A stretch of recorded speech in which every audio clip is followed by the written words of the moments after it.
तद्विधी प्रणिपातेन परिप्रश्नेन सेवया उपदेक्षन्ति ते ज्ञानम ज्ञानिनस्तत्त्वदर्शिना. तद्विधी म्हणजे ते म्हणजे काय, ते आत्मज्ञान संपादन कर. कसं प्रणिपातेन, प्रणिपात म्हणजे काय की साष्टांग दंडवत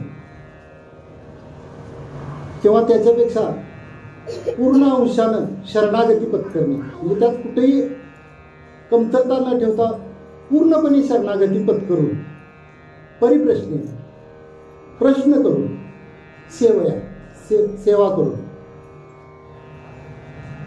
कुणाची तर उपदेक्षन्ति, मग ते उपदेश करतील. म्हणजे मी आधी त्याचा हे सांगतो, म्हणजे श्लोकाचा एक एक शब्दाचा भावार्थ सांगतो. उपदेक्षन्ति ते उपदेश करतील. कोण तर ते ज्ञान उपदेश करतील. कोण उपदेश करतील, ते जे तत्ववेत्ते आहेत, ते संत आहेत, ते संत आपल्याला ज्ञानाचा उपदेश करतील. हा श्लोक जो आहे, ह्या श्लोकात पूर्वार्धात काय सांगितले, पूर्वार्धात मुमुक्षुला काय सांगितले की 3 गोष्टी करायला सांगितल्या. की प्रणिपात, प्रणिपात म्हणजे शरणागती पत्करणे, नमस्कार करणे. त्यासाठी काय करायची, सेवा करायची. आणि सेवा करून आपल्याला पाहिजे ते प्रश्न विचारायचे. प्रश्न म्हणजे संसारातले नव्हे, बंधमोक्षा संबंधात जे काय आपण जे आता म्हणजे ज्याच्यातून मुक्त व्हायचं आहे त्या संबंधात जे प्रश्न असतील ते विचारायचे आहेत. असा हा पूर्वपक्ष आहे, पूर्वार्ध आहे. श्लोकाचा पूर्वार्धामध्ये हे करायचं आहे, जे काय करायचं आहे ते सांगितले. आणि उत्तरार्धात काय सांगितले की मग हे केल्यानंतर त्याचं फल आपल्याला मिळणार. कुणाकडून मिळणार तर जे तत्ववेत्ते आहेत, ज्यांना त्यातलं पूर्ण ज्ञान आहे, किंबहुना जे परमात्मा स्वरूप आहे. मग असे कोण आहेत तर ते संत आहेत. आणि ते संत आपल्याला उपदेश करतील. ते जे आपण जे प्रश्न विचारू ही सेवा केल्यानंतर, तर ते बंध मोक्षा संबंधात जे प्रश्न असतील ते प्रश्नाची उत्तरं देतील. आणि ते ज्ञान आपल्याला ते पूर्णपणे देतील. आणि त्या ज्ञानानं मग काय होईल, आपलं म्हणजे पूर्णांशानं ज्यासाठी आपण हा परमार्थ करतोय त्या परमार्थाचं सार्थक होईल. असा थोडक्यात श्लोकाचा शब्दार्थ आहे. यापेक्षा वेगळा सुद्धा असू शकतो, पण जो मला माझ्या माहितीप्रमाणे तो असा आहे. असो, सालाबादप्रमाणे आपण गोकुळाष्टमीचा या ठिकाणी उत्सव करत आहोत. ह्या उत्सवाच्या निमित्तानं आज 4थ्या दिवसाची सेवा माझ्याकडे आलेली आहे परमभाग्यानं. त्या सेवेच्या निमित्तानं हा श्लोक घेतला आहे. हा 4थ्या अध्यायातला श्लोक आहे. या 4थ्या अध्यायाच्या 4था अध्याय मुळात कसा आहे की हा निष्काम कर्मयोगाचा अध्याय आहे. निष्काम कर्मयोगाचा मुळात ज्ञानेश्वरी म्हणण्यापेक्षा भगवद्गीता का निर्माण झाली तर कधी गाडी आपली जर रस्त्यावर सुरू असेल तर त्याला मिस्त्रीकडे न्यायची गरज नाही. पण ती जेव्हा गाडी बंद पडते तेव्हा ती मिस्त्रीकडे न्यायला लागते. तद्वत न्यायानं युद्धभूमीवर आपल्याला सगळी पार्श्वभूमी माहीत आहे की कोणत्याही परिस्थितीत युद्ध अटळ होतं. देवानी सुद्धा मध्यस्थी करून बघितली पण काय त्यातनं निष्पन्न झालं नाही. आणि मग युद्धाला तयार झाले सगळे. आणि युद्धाला तयार झाल्यानंतर ऐनवेळी अर्जुनानं बघितलं सगळ्यांच्याकडे आणि धनुष्यबाण हातातनं टाकून दिला. आणि त्यामुळं भगवंताला हा उपदेश करावा लागला. आणि पहिल्या अध्यायात पूर्णपणे हा म्हणजे जो शोक आहे, म्हणजे ज्याला शास्त्र प्रवृत्ती प्रस्ताव म्हणतात, म्हणजे शास्त्राची प्रवृत्ती का झाली की हे लिहिण्यासाठी, तर तो हा थोडक्यात सगळा जो पहिला अध्याय आहे. म्हणजे अर्जुनानं काय काय केलं, सैन्याचं वर्णन, परत दोन्ही बाजूचे सैन्य कोण आहेत हे सगळं वर्णन केलेलं. आणि शेवटच्या क्षणाला अर्जुनानं मी यांच्याबरोबर युद्ध करणार नाही म्हणून सांगितलं. त्यामुळं ह्या अध्यायाला शास्त्र प्रवृत्ती प्रस्ताव असतात असं म्हणतात. म्हणजे शास्त्राची प्रवृत्ती का झाली तर अर्जुनानं युद्ध न केल्यामुळे शास्त्राची प्रवृत्ती झाली. शास्त्र सांगायची भगवंताला पाळी आली. आणि मग ते सांगत पुढं दुसऱ्या अध्यायात त्यांनी ज्ञानयोग किंवा सांख्ययोग ज्याला म्हणतात तो ज्ञानयोग सांगितला. तिसऱ्या अध्यायात कर्मयोग सांगितला. आणि कर्मयोग सांगितल्यानंतर म्हणजे कर्मयोग म्हणल्यावर आपल्याला स्पष्टीकरण द्यायची गरज नाही. कर्म कसा करावं काय करावं या संदर्भात त्यांनी सांगितलं. आणि चौथ्या अध्यायात मात्र त्यांनी निष्काम कर्मयोगा संदर्भात सांगितलं. आता हा जर अध्याय आपण बघितला तर ह्या अध्यायात भगवंताची जर भूमिका बघितली तर निष्काम कर्मयोगामध्ये भगवंत हे आपला जो हा संप्रदाय भागवत संप्रदाय ह्या भागवत संप्रदायाचे ते प्रवर्तक आहेत, उपदेशक आहेत.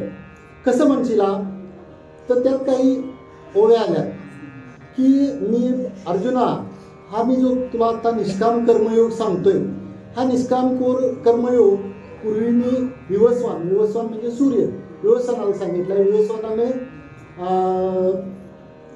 ह्याला सांगितला मनूला सांगितला आणि मनूनं इक्ष्वाकूला सांगितला. आणि मधल्या कालावधीमध्ये काय झालं की पाप इतकं वाढलं की ते पाप वाढल्यामुळं तो कर्मयोग जो निष्काम कर्मयोग मी सांगितला होता तो लोक विसरली आणि मला पुन्हा सांगायची पाळी आली. तर आपल्या सगळ्यांना माहिती आहे आपण त्या ऐकलेलं आहे की अर्जुनानं त्यावर आक्षेप घेतला आणि म्हणला देवा तुझं आणि माझं वय आहे, तुझा आणि माझा जन्म एका वेळचा आणि तू त्या सूर्याला कधी उपदेश केलास, मनूला कधी उपदेश केलास, असं बरेच काय काय चर्चा झाली. त्यानंतर भगवंतांनी सांगितलं की जरी तुझा माझा जन्म आत्ता ह्या वेळचा असला तरी आपण दोघेही यापूर्वी जन्माला आलेलो आहे. फक्त मला ते सगळे जन्म आठवतात, तुला आठवत नाही, एवढाच फरक आहे. आणि त्याची जे शंका होती त्या शंकेचं निरसन केलं. आता दुसरा भाग की भगवंत फक्त उपदेशक आणि प्रवर्तकच होते काय, म्हणजे त्यांनी उपदेश केला कुणाला ते बघाशी मी सांगितलं ते विवस्वान वगैरे त्यांना, आणि प्रवर्तक हेच जे हे केलं त्याशिवाय काय होते तर ते रक्षक होते. रक्षक त्यांनी काय काय काय कशाची रक्षण केलं तर धर्माला ग्लानी आली होती, धर्म बुडून चालला होता. आपण हे माहित आहे श्लोक आहे तो आपल्या सगळ्यांना पाठ की यदा यदा ही धर्मस्य ग्लानिर्भवती भारत अभ्युत्थान अधर्मस्य तदात्म्यानं सृजामी. म्हणजे काय की जेव्हा जेव्हा धर्माला ग्लानी येते, साधूंच्यावर वाईट प्रसंग येतात, तेव्हा साधूंच्या रक्षणासाठी धर्माचं रक्षण करण्यासाठी मी अवतार घेते. ही जबाबदारी कुणाची झाली तर भगवंतानं स्वतःकडे बोट करून घेतलं, ही जबाबदारी माझी आहे आणि यासाठी मी अवताराला येते. आणि अवतार येऊन हे जे कार्य आहे ते कार्य मी पूर्ण करतोय.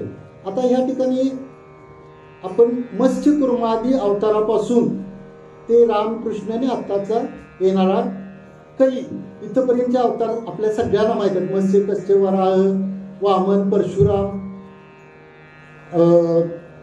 राम कृष्ण आणि हरियाणाचं कलंकी पुढे 10वा म्हणतात तो.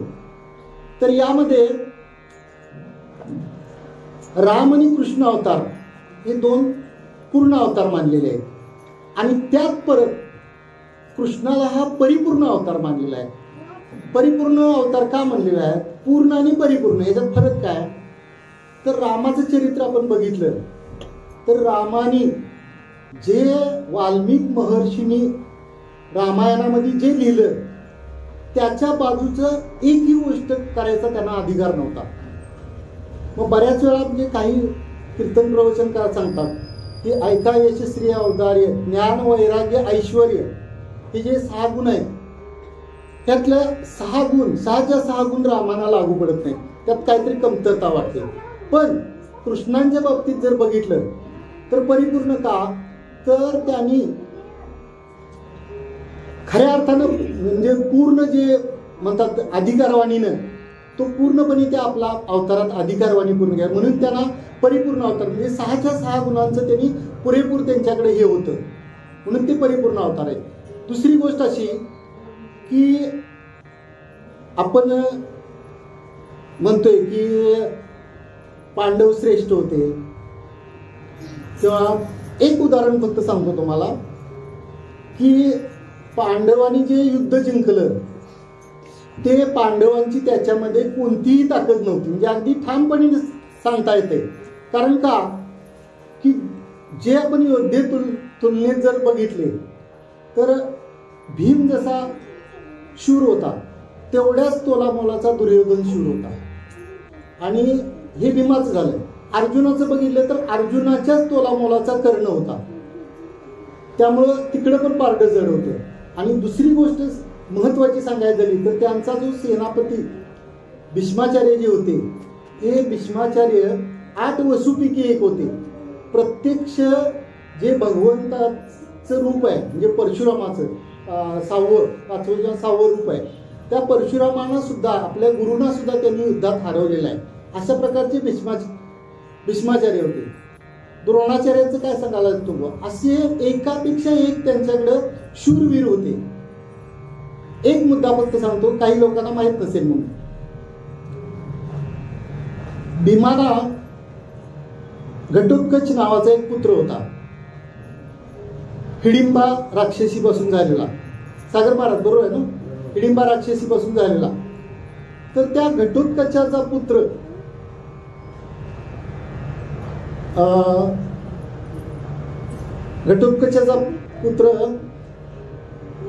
बर्बरी. हा बर्बरी अतिशय शूर योद्धा होता. तर किती शूर होता तो, तर हा जर युद्धात उतरला तर आपलं काही खरं नव्हतं. हे फक्त भगवंतांना माहित होतं, आणि भगवंतांनी त्याची एकदा परीक्षा घ्यायची ठरवली. आणि बर्बरिकाला अरण्यामध्ये तपश्चर्या करत असताना त्याला सांगितलं की तुला युद्धाच्या ज्या कला येतात त्यातली एक कला मला दाखव. तर म्हणले जी मला अगदी उच्चतम कला आहे ती उच्चतम कला मी दाखवतो. आणि त्यानं सांगितलं की माझ्याकडे 3 बाण आहेत, त्यातला एक बाण सोडला की त्या बाणानं सगळ्या शत्रूंचं अवलोकन होते, म्हणजे आपले कोण कोण शत्रू आहेत ते तो बाणाचं निरीक्षण करते. आणि दुसऱ्या बाणानं काय होते की ती जे अवलोकन केलेले शत्रू आहेत त्या शत्रूंना मी दुसऱ्या बाणानं मारू शकतो एका बाणात. तिसऱ्या बाणाबद्दल काय बोलायची गरजच पडली नाही. ठीक आहे म्हणले. परमात्मा म्हणले की हे चिंचेचं झाडवर आहे, चिंचेच्या झाडाला पानं अतिशय बारीक असतात. ह्या चिंचेच्या झाडावरची जी पानं आहेत ही संपूर्ण पानं तुझे शत्रू आहेत असं समज. म्हणजे मला प्रयोग प्रात्यक्षिक करून दाखव आणि तुझा तो बाण सोड, म्हणजे तुझे शत्रू तुला ओळखता येते.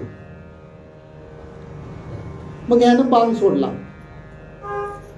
बाण सोडल्यानंतर झालं म्हणला, अवलोकन करून झालं. आता ठीक आहे म्हणले, ते तुझे शत्रू आहेत, दुसरा बाण सोड आणि त्यांना भेद करून टाक. दुसरा बाण सोडल्यानंतर प्रत्येक छिद्राला त्याच्यात होल पडले. जेवढी जेवढी पानं होती त्या पानाला छिद्र पडली.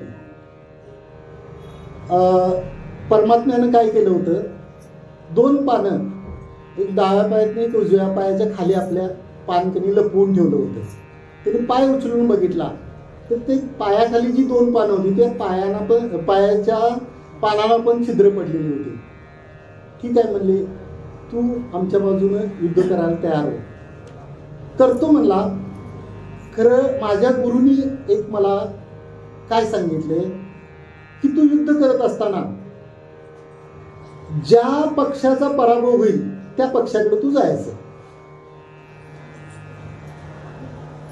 श्रीकृष्ण परमात्म्याला हे काय म्हणले, हे काय आपल्याला बसण्यासारखं नाही. कारण हा जर आपल्या बाजूनं उभारला तर कौरवांचा पराभव होणार. कौरवांचा पराभव झाला की हा कौरवांच्या बाजूला जाणार आणि कौरवांच्या बाजूला गेला की काय होणार, आपला पराभव करणार. त्या युद्धभूमीवर एकही योद्धा शिल्लक राहणार नाही, अशी परिस्थिती होणार. त्यानं सांगितलं, कृष्ण परमात्म्याने सांगितलं की मला तू ओळखतोयस काय, तुम्ही परमात्माच आहे, मग माझं तू ऐकशील काय, मला तुझं शिर कापून दे. एक क्षणाचाही त्यानं विलंब लावला नाही आणि आपले शिर कापून दिले. फक्त त्यानं सांगितलं काय की मला ह्या युद्धात माझ्या वडिलांच्या बाजूने लढायचं होतं, पण माझाच पण आडवा आल्यामुळे मी लढू शकत नाही. फक्त एक काम करा, तो भाग अलायद आहे, तो काय आपल्या ह्याच्यात नाही, की मला हे संपूर्ण युद्ध होईपर्यंत असं उंच ठिकाणी माझं मस्तक ठेवा की ज्याच्यामुळं मला हे सगळं युद्ध पाहता येईल. मुद्दा काय की परमात्म्यानं मला सांगायचं काय की हे युद्ध पांडवांनी जिंकलं नाही, हे परमात्म्यानं जिंकलेलं आहे. अशी किती उदाहरणं आहेत, अशी बरीच उदाहरणं आहेत. हे एक उदाहरण फक्त माहीत नसलेलं म्हणून मी आपल्याला सांगितलं. दुसरं कर्णाचं उदाहरण तसंच आहे, भीष्माचार्यांचं तसंच आहे. भीष्माचार्यांना मारण्यासाठी काय केलं, द्रोणाचार्यांना ह्या सगळ्या आपल्याला कथा माहिती आहे. त्यामुळे युद्ध कुणी केलं तर युद्ध हे पूर्णपणे पांडव हे तसे कौरवांच्या तुलनेत दुर्बलच होते, हे शक्तीच्या दृष्टीनं. मग तरी पण ते पांडवांच्या मागे का राहिले परमात्मा, तर तो आपण मगाशी घेतलेले हे यदा यदा ही धर्मस्य, धर्माच्या बाजूला कायम राहणारे आपले हे परमात्मा आहेत आणि ती धर्माच्या साठी ती काहीही करू शकतात. जेव्हा युद्ध पूर्ण झालं त्या युद्धाच्या प्रसंगी सुद्धा ज्या वेळी कर्णाचे बाण येत होते त्यावेळी शाबाश कर्णा असं ते म्हणायचे, परमात्मा म्हणायचे. आणि राग यायचा त्यांना कुणाला. काल राऊत महाराजांनी बहुतेक हे सांगितलं कालच्या प्रवचनात की का की मी एवढं चांगलं युद्ध करत असून कर्णाची हे वाहवा का करतात, तर ते त्यांनाच फक्त माहित होतं की ह्या रथावर मी स्वतः परमात्मा आहे आणि वर कोण आहे, ध्वजस्तंभावरील वानवरू तो मूर्तिमंत शंकरू साक्षात शिवाचा अवतार तो ध्वजावर आहे आणि असा रथ असणारा अशा रथावर तू बसलायस, तुझं ह्यात काहीही असं म्हणजे फार कौशल्य नाही आहे. त्यामुळे ते त्यांची हे करायची, वाहवा करायची. आणि ज्यावेळी नेहमी ते कसं करत होते, युद्धाच्या 18 दिवसात पहिल्यांदा आपण उतरायचे आणि मग आपण उतरल्यानंतर अर्जुनाला खाली उतरून घ्यायचे. पण शेवटचा दिवस ज्यावेळी होता, युद्ध पूर्ण संपलं, एकही युद्धभूमीवर योद्धा शिल्लक राहिला नाही, अशा वेळी मात्र पहिल्यांदा अर्जुनाला उतरायला सांगितलं आणि मग नंतर आपण जे उडी मारली आणि उडी मारल्यानंतर बघितलं तर रथ असा धाड धाड धाड असा बॉम्बस्फोट झाल्यासारखा असा पेटत होता. कारण का, इतकी शस्त्र त्यावर येऊन टेकलेली होती. फक्त त्यावर प्रत्यक्ष भगवंत असल्यामुळं त्या रथाचं काही होऊ शकलं नव्हतं. थोडक्यात आपल्याला सांगायचं काय की असं हे जे कार्य आहे हे कार्य भगवंताचं आहे. पण घातला परत की भगवंतानी काय सांगितलं, हे जरी माझं कार्य असलं, मी उपदेशक असलो, मी प्रचारक असलो, मी धर्माचं रक्षण करणारा असलो, रामकृष्णादी अवतार हे जरी मी घेऊन जन्माला आलो असलो, तरी ह्या माझ्या सगळ्या लीला आहेत, हे माझं माया घेऊन सत्वनिशुद्ध सत्वगणी माया घेऊन ह्या मायेनं केलेलं कार्य आहे. आणि हेच समजून भगवंत म्हणजे मीच तो श्रीकृष्ण, मीच तो राम असं समजून जो वागेल तो अविवेक आहे. आणि हे फक्त माझं माया कार्य असं धरून जो शुद्ध परमात्मा याहून भिन्न आहे की कोणतीही उपाधी नसलेला असा जो शुद्ध परमात्मा आहे, असं जो ज्याचा विचार असेल तोच विवेक आहे असं पुन्हा परमात्म्याने सांगितलेलं आहे. आणि या ठिकाणी जसं आपलं कार्य सांगितले तसं अर्जुना तुझं कार्य काय आहे ते त्यांनी सांगितलं. तर काय सांगितलं, पहिला मुद्दा सांगितला की हे जे सगळं आहे हे परमात्म्या व्यतिरिक्त काहीही नाही, हा पहिल्यांदा तू दृढ निश्चय कर. एक, कुणाचा मोबाईल, हा एक दृढ निश्चय पहिल्यांदा कर. दुसरं की स्वधर्माची क्रिया धर्मानं जे तुझ्या वाट्याला आलेलं जे कर्म आहे ते कर्म कोणत्याही म्हणजे हे मदरहित किंवा अहंकार रहित ते कर्म कर. 2 आणि तिसरे की फलेच्छा रहित हे कर्म कर. हा कर्मयोगाच्या दृष्टीनं हा महत्वाचा जे गोष्ट होती ही भगवंतांनी अर्जुनाला सांगितली. ही अर्जुनाला सांगितली काय नाही, अर्जुनाच्या निमित्तानं आपल्या सर्वांना सांगितले आहे. कारण का ह्याच्यामुळं काय होईल ते पुढे आहे.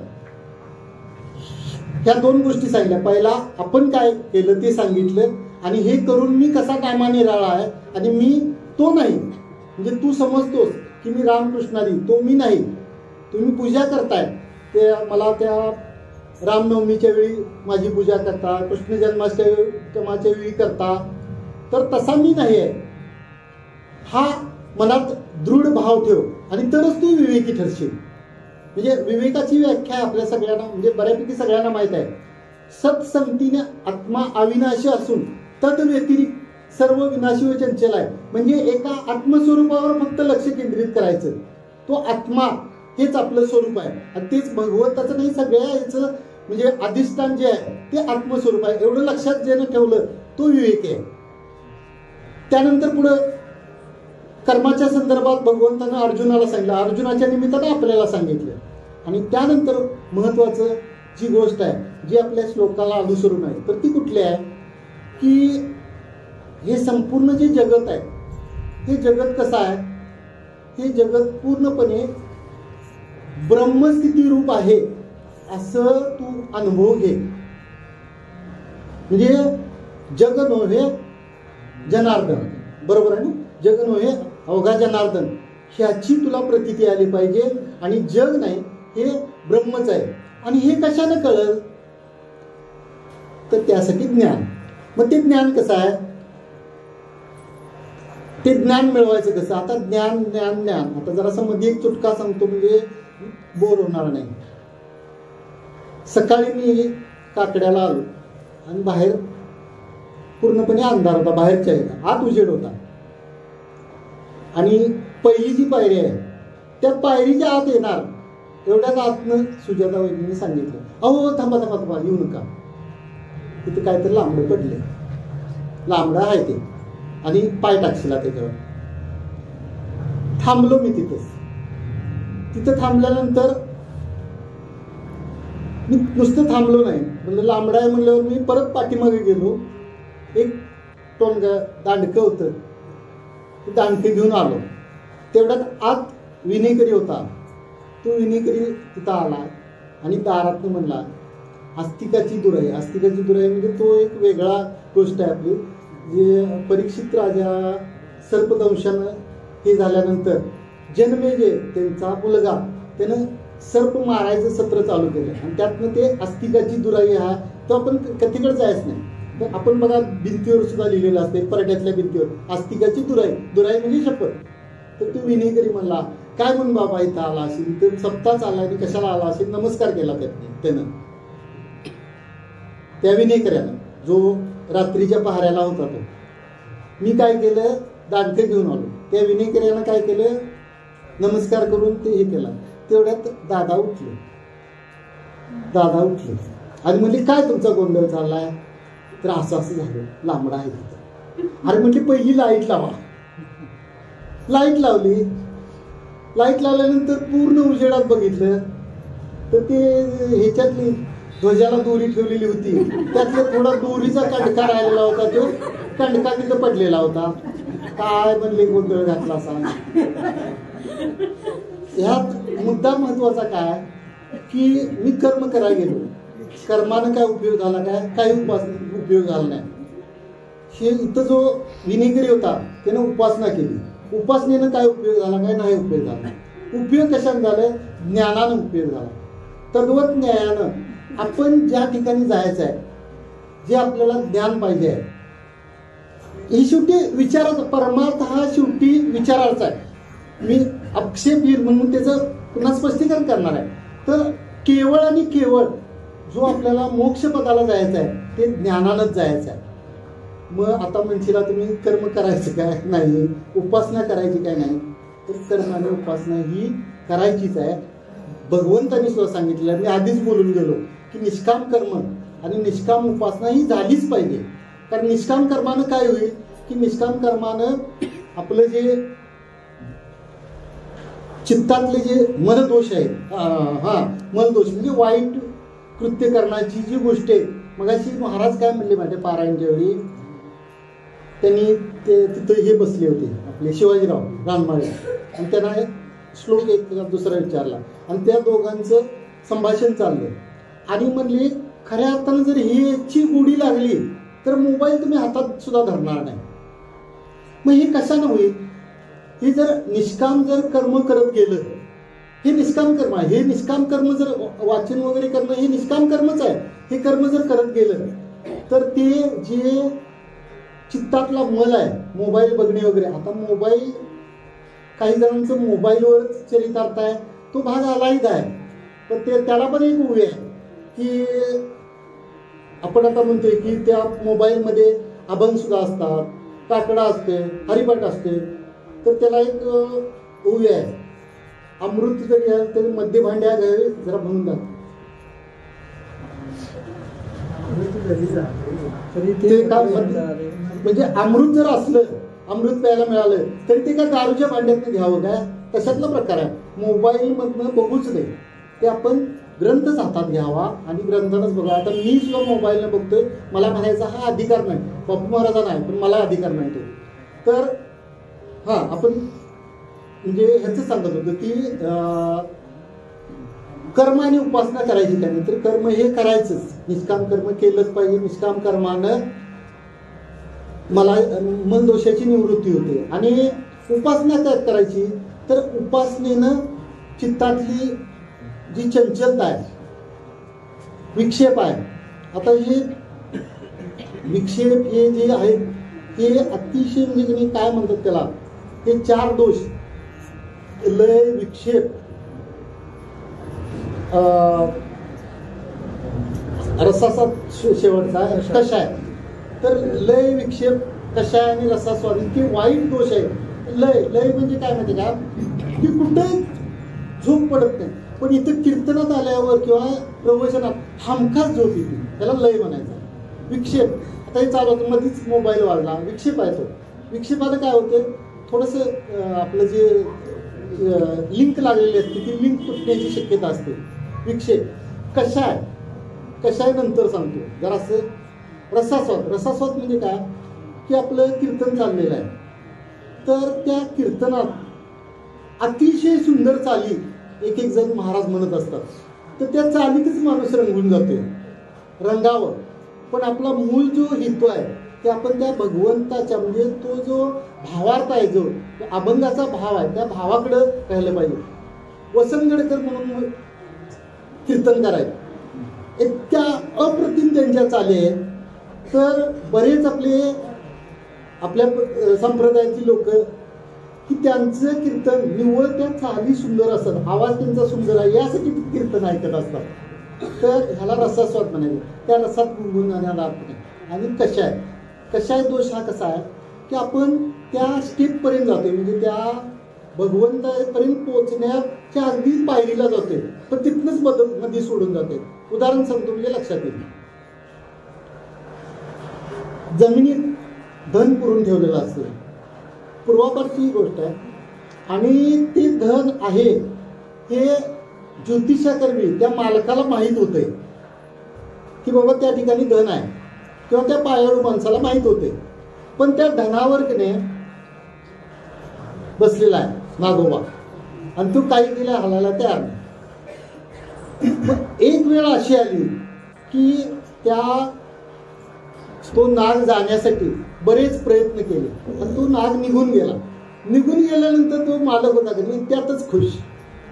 त्यानं वास्तविक काय करायला पाहिजे होतं की ते धनाचा म्हणजे काढून ते आपल्या पदरात पाडून घ्यायला लागत होतं. तर इथंपर्यंतची जी क्रिया आहे म्हणजे ही आपल्याला कशी लागू होती की आपल्याला श्रवण मननानं वगैरे एकाग्रता माहीत होते अगदी, म्हणजे ते ह्याच्यापर्यंत आपण जातोय की भगवंताच्या ह्याच्यापर्यंत पुढची स्टेप आहे.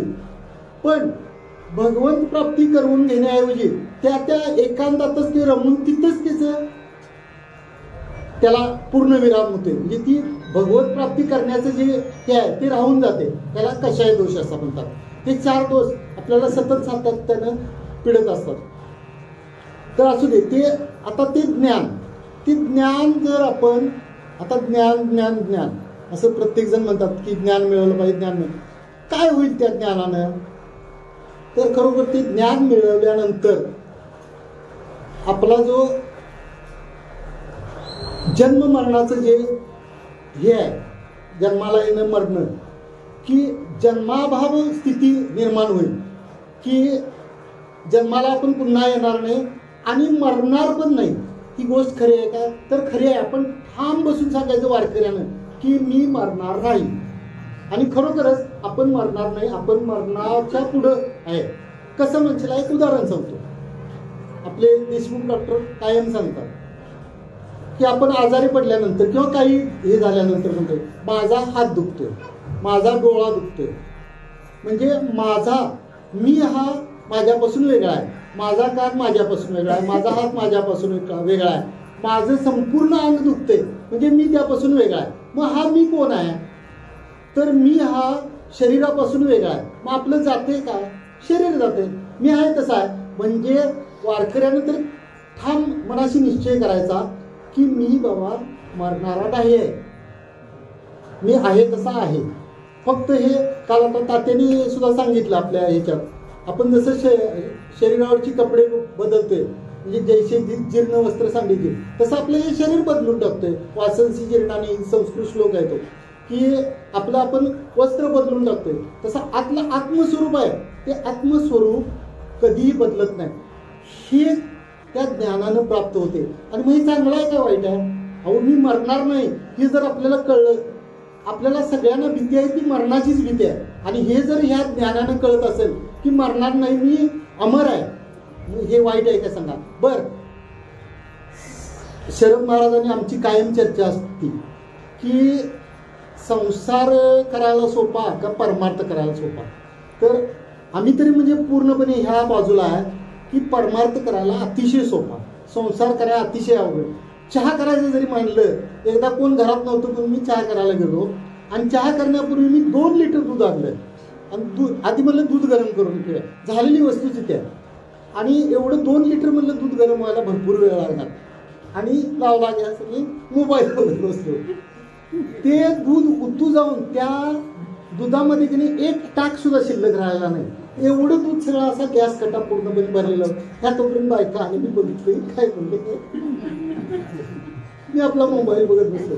संसार इतका अवघड आहे, साधा चहा आपल्याला करता येत नाही, इतका संसार अवघड आहे. आणि कसा आहे संसार पूर्ण प्रारब्धाधीन आहे. धनमान हे तो प्रारब्धाधीन, आणि तो संसार होणार आहे आपल्या. म्हणून काय कर्म करायचं नाही, कुणी टाकले कुणीही टाकायचे. बापू महाराजांच्यासाठी कष्ट कुणालाही नाही, पण त्यांच्या इतकं वाचन दुसऱ्या कुणाचंही नाही. कारण त्यांनी संसार तर अजिबात टाकला नाही, पण याकडे तर पूर्ण आवडीने लक्ष दिले. कारण त्यांची पूर्ण ठाम ते जसे आहेत तसं आपण वागायचा प्रयत्न करूया, की त्यांची पूर्ण निष्ठा आहे कशावर? हे संसारात काही खरं नाही, तो पूर्ण प्रारब्धाधीन आहे. आणि हे मात्र पूर्ण प्रयत्नावर आहे, आणि ते प्रयत्नानं आपल्याला करायचं आहे. आपण ज्ञानाकडे जाणार होतो. मग आता हे विचार कसा असला पाहिजे? सकाळी आपला जो वाद झाला कशाबद्दल? माझा आणि शिवाजीरावांचा. ज्ञानाचं स्वरूप काय? तर ते स्वरूप ओळखायचं झालं तर सागर काय करायला पाहिजे? सागर, ज्ञानाचं स्वरूप ज्ञान कसं आहे असा विचार होता आमचा स्वरूप सकाळी. तर ज्ञानाचं स्वरूप म्हणजे ज्ञान सांगताच येणं शक्य नाही, स्वरूप आहे. हो, काय म्हटलंय पहिल्यांदा? मग हे मला मधीच बोलायची काय करायचं? आमचे गुरु बोलतात म्हणून मी बोलतोय असातला भाग नाही.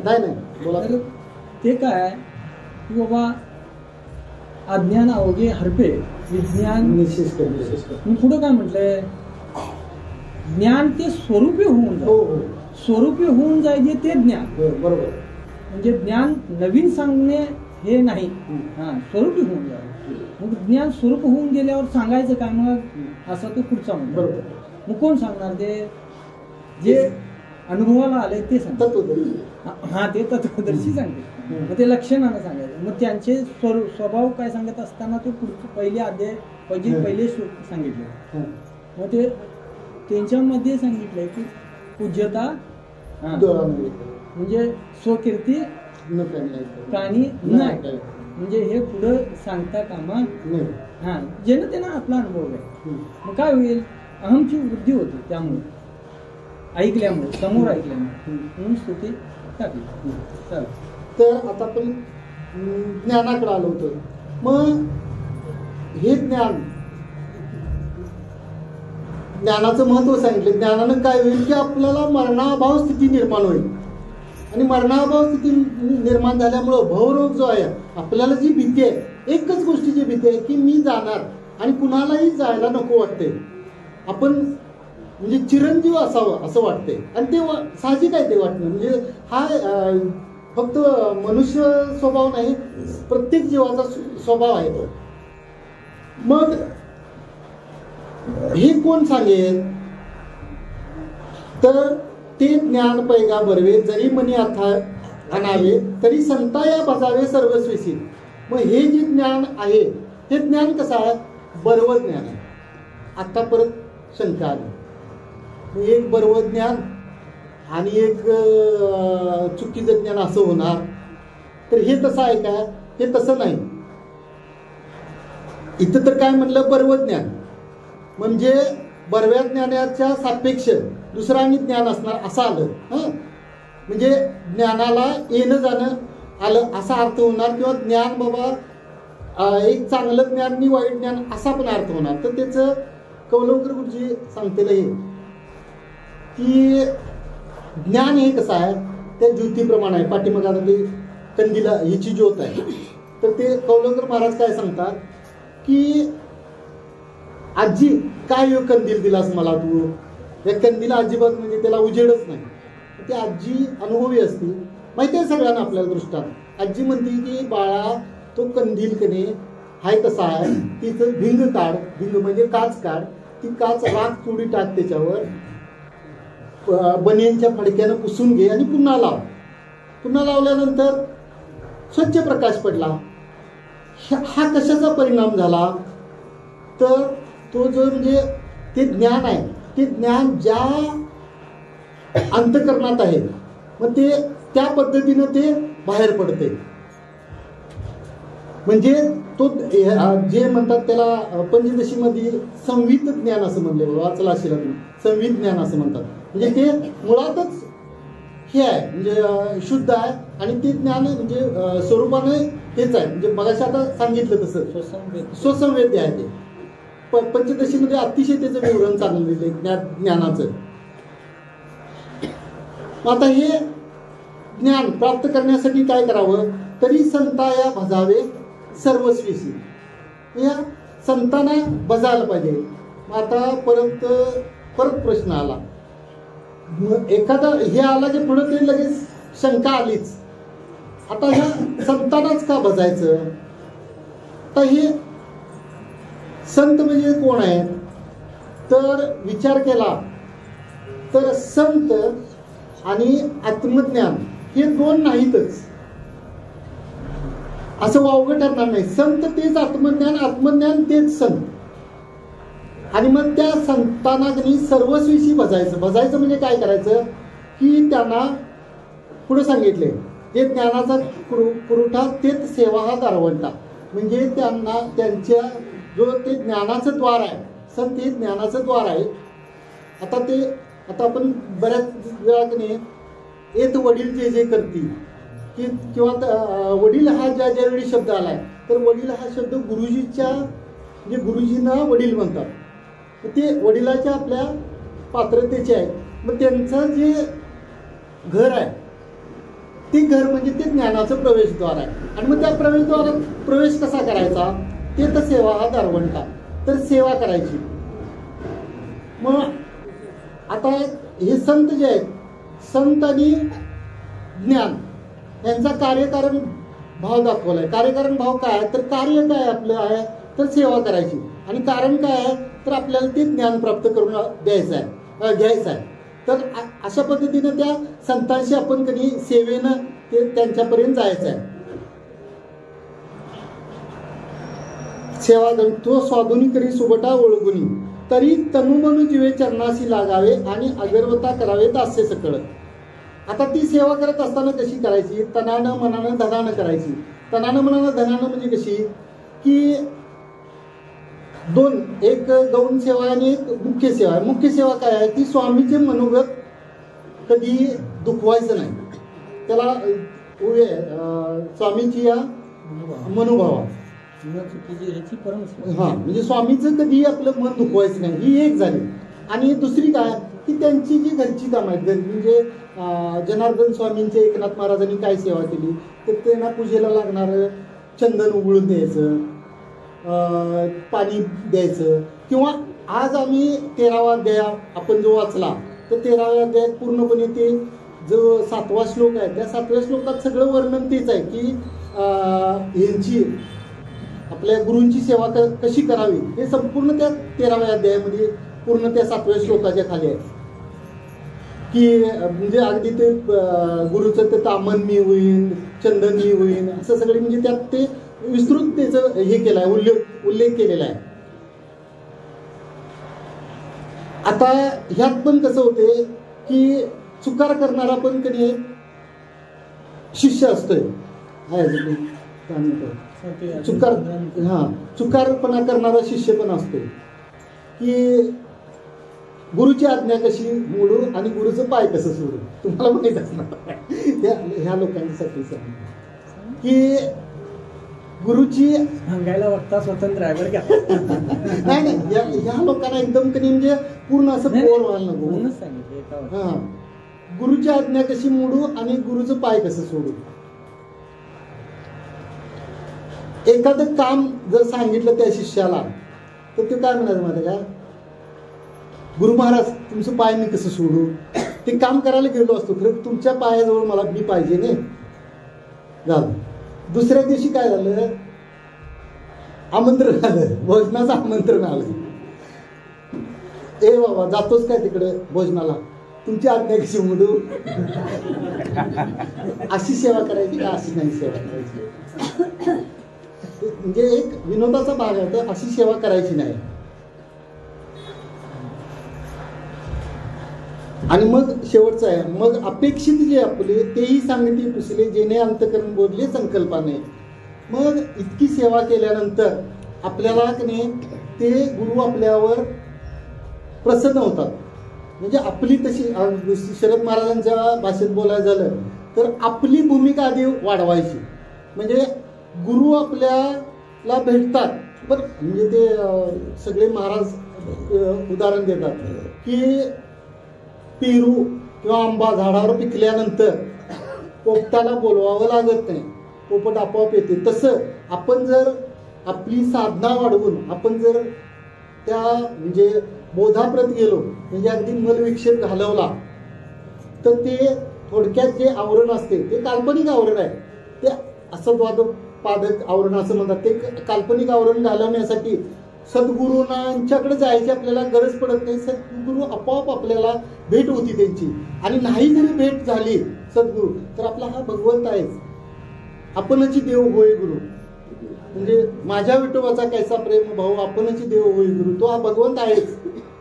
आणि भगवंताने संत दोन नाहीच आहेत. मगाशी मी सांगायचं विसरून गेलो की संतांना आपण आत्मज्ञान का म्हणतोय त्याचं प्रमाण आहे. आत्मज्ञाने चोखडी संत माझी रुपडी 9व्या अध्यायात बहुतेक आले आहे. हा, आत्मज्ञाने चोखडी संत ही माझीच रूप आहे असं भगवंतानं प्रत्यक्ष म्हटलेलं आहे. त्यामुळे संत देव आणि आत्मस्वरूप यात काहीही बदल नाही. मग शेवटचं आपलं की मग ही अशी आपण बरीच सेवा केल्यानंतर की नाही मग अपेक्षित जे आपले तेही सांगते पुसले जेणे अंतकरण बोलले संकल्पना नाही. म्हणजे आपल्याला जे अपेक्षित आपलं काय आहे तो प्रश्न आपण विचारायचा आहे. आता परत एक विनोदाचा भाग म्हणून सांगतो. 12 वर्षे एका शिष्यानं सेवा केली आणि सेवा केल्यानंतर गुरुजींनी काय विचारलं की गुरुजी म्हणले रोज मला की नाही एक आवाज येते. तर कसा आवाज येते? सर सट बद द्या गुड गुड डुम असा आवाज येतो. हिचं काय अर्थ आहे? गुरुजी म्हणले तू बाबा घे तुझं दप्तर आणि सुट.